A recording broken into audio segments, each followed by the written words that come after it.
শহীদ মর্যাদা দান করবেন।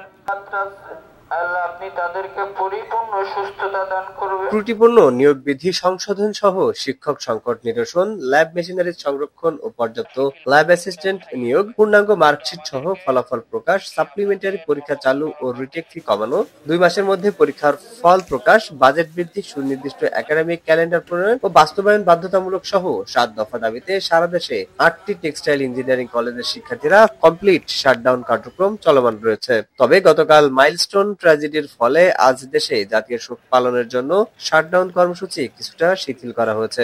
এ উপলক্ষে আজ সোমবার বেলা 12টার দিকে টেক্সটাইল শিক্ষার্থীরা মাইলস্টোন ট্র্যাজেডিতে নিহতদের স্মরণ করে কালো ব্যাজ ধারণ ও দোয়া মাহফিল কর্মসূচি পালন করে। সে সময় ক্লাস বর্জন, প্রশাসনিক কার্যক্রম বন্ধ করে কমপ্লিট শাটডাউনে অংশ নেন ক্যাম্পাসের ছাত্রী হোস্টেল ইলা মিত্র, ছাত্র হোস্টেল বীরশ্রেষ্ঠ হামিদুর রহমান ও শেরেবাংলা হলের বিক্ষোভকারী শিক্ষার্থীগণ। সে সময় উপস্থিত ছিলেন ফাইনাল ইয়ার 4র্থ সেমিস্টারের মাহফুজুল রিমন, আশিক খান, সিরাজুল ইসলাম, মাহমুদুল হাসান, 2য় বর্ষের মাহমুদা তাবাসসুম দোলন সহ অন্যান্য শিক্ষার্থীরা।